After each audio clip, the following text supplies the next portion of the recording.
Hey guys, welcome to a new vlog. Today is January 11th and I want to talk to you guys today about the Owlcrate Reading Challenge. So every year in their boxes towards the end of the year, Owlcrate sends out one of these, a reading planner.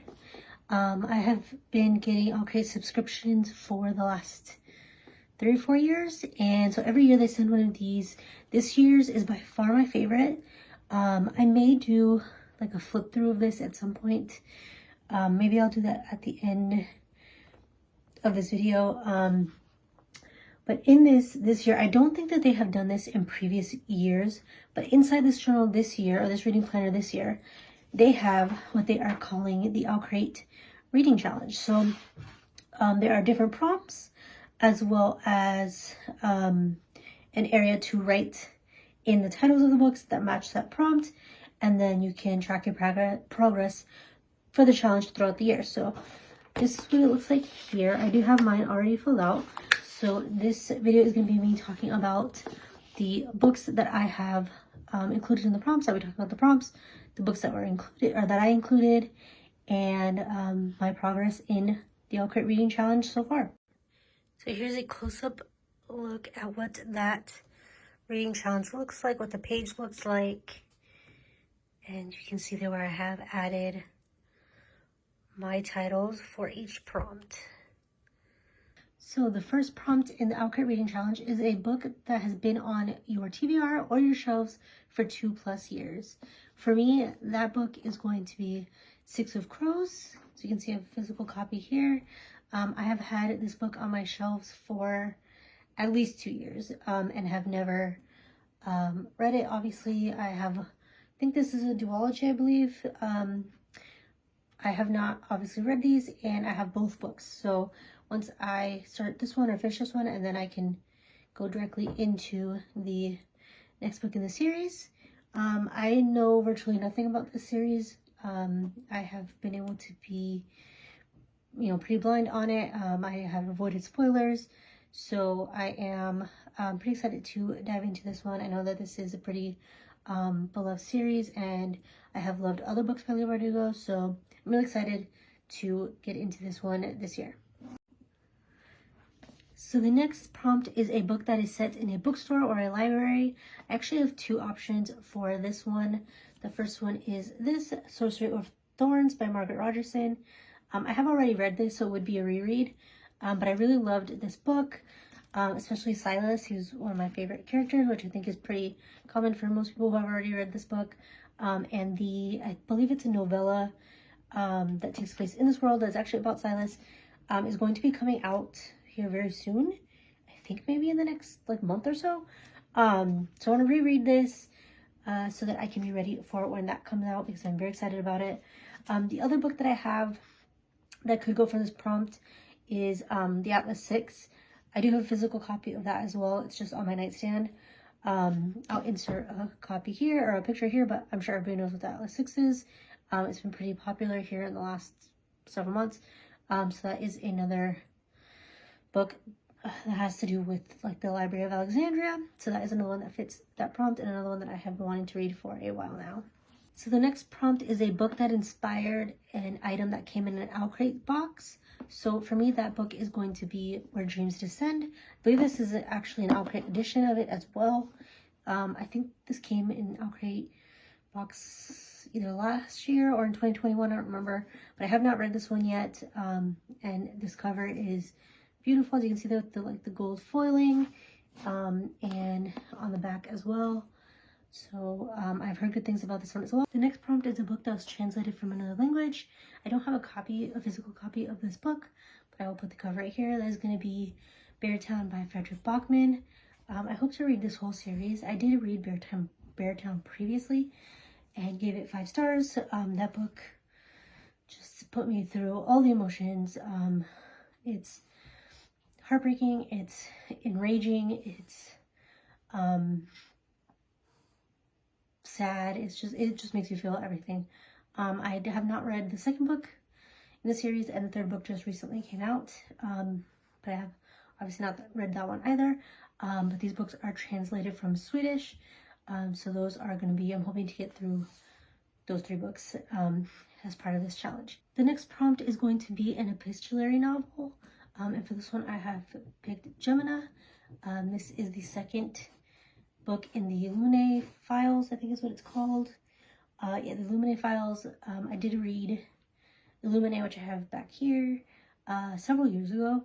And I really enjoyed it, and I have not gotten to Gemina yet, so I want to do it this year. I may have to go back and read Illuminae again, or at least like flip through it to kind of remind myself what happened before I get into this one. Yeah, this is a series that I'm really looking forward to finishing. The next prompt is going to be for an Own Voices fantasy or sci-fi novel, and for this I have chosen The Poopy War by Rf Quang. I am currently in the middle of reading Babel. I just acquired The Poopy War here in December, I think it was, and I'm really excited to get into this series. I have heard really good things, and like I said, I'm reading Babel, and I love her writing, and I'm really excited to read everything else she has out. And I know she has Yellowface, which I believe is going to be coming out here in the next couple of months, and I'm really excited to read that one as well. So I'm really excited to read all of R.F. Kuang's like her backlist as well as her new books. So the next prompt is a book set or a book from a country that you would like to visit, and for this one I chose The Midnight Library by Haig. This is another one that has been sitting on my shelves for at least a year probably. This is another very popular one that a lot of people rave about, and so I'm excited to get into it and see what all the hype is about. The next prompt is a book with an intriguing synopsis but an ugly cover, and so for this one I chose The Dragonbone chair. This one was actually a gift to me a couple of years ago. I did start it once before and didn't finish it. You can see I have some tabs in there. This is like your typical like kind of plain like fantasy like mass-produced type cover, but the synopsis of this is pretty interesting. It seems like it's definitely along the lines of like a Game of Thrones type of story, and I don't read epic fantasy much, but I know that when I started this one I got about like 100 and something pages in, and I was enjoying it, and I know Ray, the person who gifted this to me, really enjoyed it as well, and yeah, I'm really excited to see what else happens and where the story goes from where I left off. The next prompt is going to be a book with a black and white cover. The closest that I could find was Ninth House by Leigh Bardugo. I read this when it came out in 2019. It was actually one of the first Book of the Month books I got, I believe. And I really, really enjoyed it when I read it the first time. I do plan on rereading it because Hellbent, the 2nd book in the series, just came out. My Book of the Month with the copy of that new book, Hellbent, like I said, should be here any day, and I'm super excited. So I'm going to reread this one and then read that one, and I will have the complete set, both from Book of the Month, which I am very excited about. The next prompt is going to be a collection of poetry or short stories. For this one, it actually worked out perfectly because I already wanted to read this book, and that is going to be Gleanings by Neal Shusterman.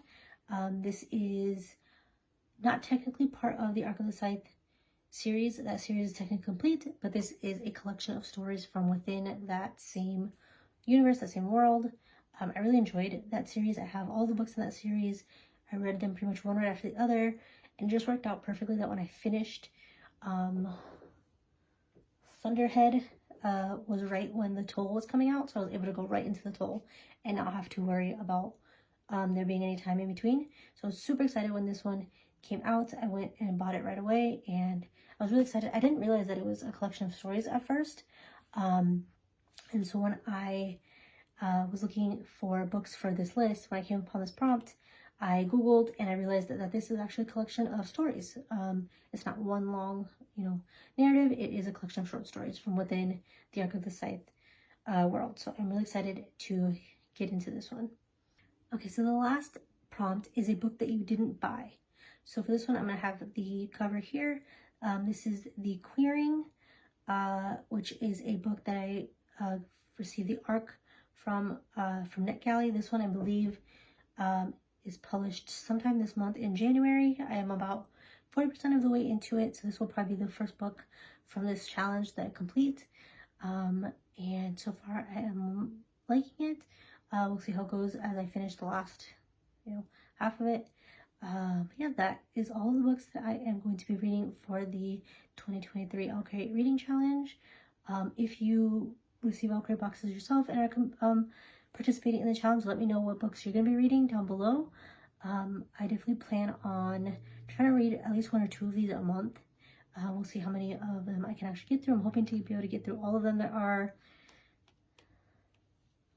so there's 15 prompts, so hopefully I can get through all 15 throughout the course of the next year. I am very excited to do this. Like I said, this is the first time that they've included this challenge in the Owlcrate Reading Planner. So I'm really excited to... So for me, I have learned that reading challenges work very well for me.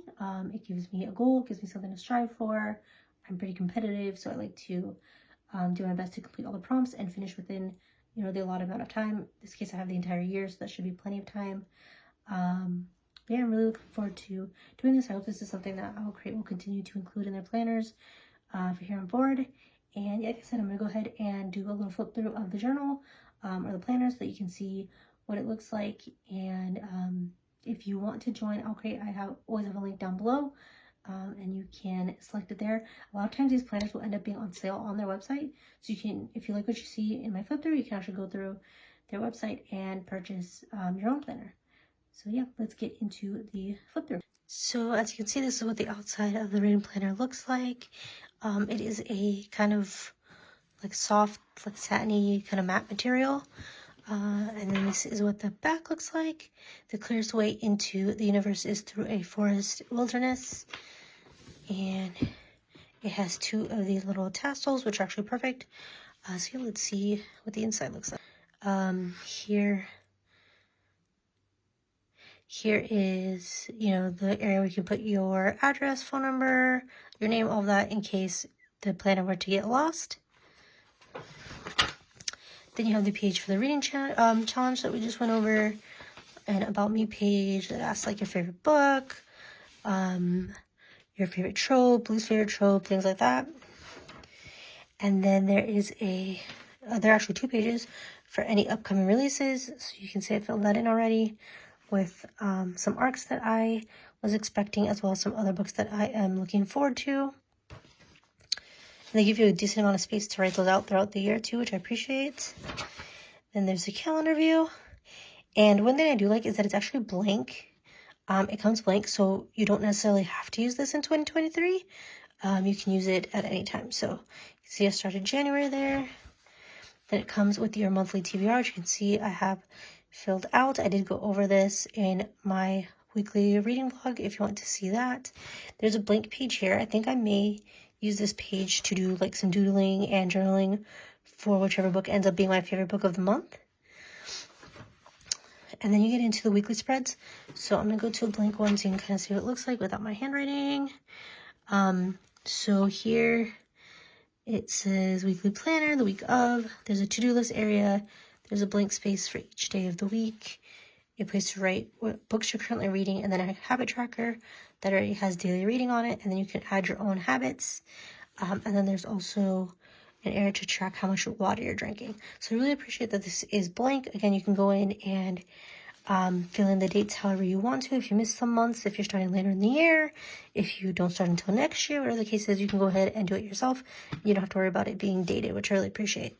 And I do like the habit tracker and the water drinking tracker as well. Like I said, this is probably, I have received probably 3 or 4 of these now, and this is definitely my favorite of the ones that I have received. I really enjoy this layout the most out of all the ones they've done previously. So there is that for each month, or for each week of the month, and then you get into the actual book reviews, which you can see I've already started filling out. So this is what it looks like blank. You get 6, 3, and 3, so I think it gives you 12 for the whole month. Looks like you get 15 for the whole month, which is perfect. I usually read between 10 and 13 books a month, so that is plenty of space. In the breakdown here, you can see there's space for the title, describe this book in 3 words, the author, the genre you're rating. You can select what format the publication date, when you read it, and some notes. And like I said, there's 15 spaces per each month. And then there is a monthly wrap-up page that has the total number of books you read, your top rate of the month, new favorite character, if you had a new to me author, how many pages you read for the month, your favorite quotes, and then like to list out, I guess, which books you finished. And then you get into the next month.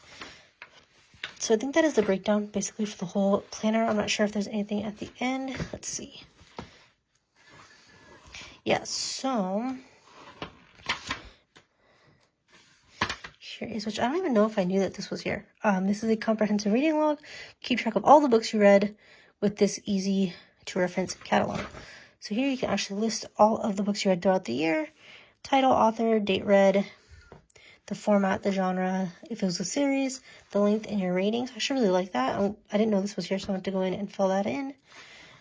And it gives you space for a decent amount of books. So it gives you enough space for 100 books, which I read about 105 books in 2022. So that should be maybe just shy of enough, but still it's plenty. And then book recommendations. Keep track of the book recommendations that you receive from friends, family, authors, articles, etc. I don't know if I'll use that part. I would probably just add those to my TBR for the year, maybe at the beginning of the book or of the planner. And then an area for noteworthy quotes. Page to screen, so keep track of the TV, film, bookish adaptations that you want to watch. And then your Owlcrate wrap-up for the year, your favorite Owlcrate box of the year, your favorite artist. So this is specific to actual Owlcrate boxes. And then your end of the year wrap-up. So your most read genre, author, format, your favorite quote of the year, your top 10 favorite books, your most disappointing reads, the number of rereads, your total books read, number of new releases, your favorite bookish creators, a pie graph of this year's ratings, and there's ratings over here, and then miscellaneous bookish highlights. So I really like that. You kind of see it all laid out. I do have an Excel spreadsheet that I'm using, but this is a good way to keep it all like, kind of do it all, by hand and keep it all in one place. So I appreciate that. And then a bunch of blank pages that I would probably just use for quotes. And I think that is it. Yep, that is it. So yeah, like I said, I really like this layout better than the ones that have come previously. I don't think I have them anymore. I used to have the old ones. I think I recently just finally got rid of them because this one came in. But I'm really excited to use this. As you can see, I have been using it. So hopefully I will continue to keep it up throughout the rest of the year. And then at the end of the year, I can come back and show you how I fill it all in and my end of the year stats and all of that. So yeah, like I said, if you are interested in this planner, if you're interested in joining Owlcrate, there's always a link down below. Please like, comment, and subscribe on this video, and I will see you in the next one.